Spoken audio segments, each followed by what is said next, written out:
पनवेलच्या तक्का परिसरात स्वप्नालय मुलाच्या अनाथाश्रमासमोर शनिवार दिनांक 28 जून रोजी पहाटे प्लास्टिकच्या टोपलीत ठेवलेले एक नवजात सापडले। या बालकाचे पालक पोलिसांनी लागलीच शोधून काढले।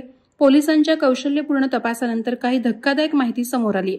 या बाळाचा पिता नुकताच कॉलेज पूर्ण झालेल्या 23 वर्षीय बेरोजगार असून तो भिवंडीचा रहिवासी आहे। तो आपल्या नात्यातच असलेल्या एका 20 वर्षीय मुंब्रा येथील तरुणीसोबत प्रेमसंबंधात असल्याचं समजतं। कुटुंबियांनी त्याच्या विवाहास विरोध केला असतानाही ती तरुणी गरोदर राहिली आणि तिने मुंब्र्यातील एका खासगी रुग्णालयात बाळाला जन्म दिला। रुग्णालयात त्यांनी विवाहित असल्याची नोंद केली होती, अशी माहिती पोलीस अधिकाऱ्यांनी दिली। पहाटे या जोडप्यानं कारनं येऊन टोपलीतील त्या बाळाला फुटपाथवर ठेवलं होतं। परिसरातील कॅमेऱ्याच्या फुटेजच्या आधारे पोलिसांनी बालिकेच्या पालकांची ओळख पटवली।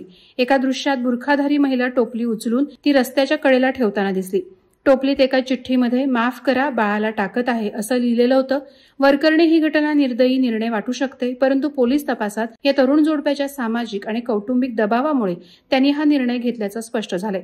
मुलीच्या कुटुंबियांनी लग्नाला कडाडून विरोध केला होता। आईने दुसऱ्या दिवशी बाळाला परत आणण्याचा निर्णय घेतल्याचंही पोलिसांनी सांगितलं। आईने आपली चूक लक्षात घेऊन बाळाला परत आणण्याचा निर्धार केला होता, असं पोलिसांमार्फत सांगण्यात आलंय। सद्यस्थितीत बाळ एका संस्थेच्या ताब्यात असून राज्य बाल कल्याण समिती तिच्या पुढील संगोपनाचा निर्णय घेणार आहे। पोलिसांनी बालिकेच्या पालकांना नोटीस पाठवून चौकशीसाठी हजर राहण्याचे आदेश दिलेत।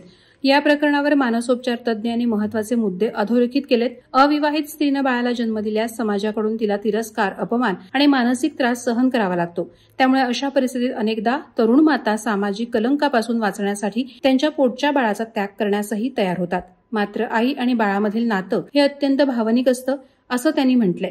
या घटनेनं पुन्हा एकदा समाजातील रूढी, कलंक आणि अविवाहित मातृत्वाबाबतचा दुटप्पी दृष्टिकोन अधोरेखित झाला आहे। वादळवारा लाईव्हसाठी न्यूज ब्युरो, पनवेल। नवी मुंबई व रायगड जिल्ह्यातील ताज्या बातम्या आणि घडामोडींसाठी सबस्क्राईब करा वादळवारा लाईव्ह चॅनल आणि दाबा बेल आयकॉन।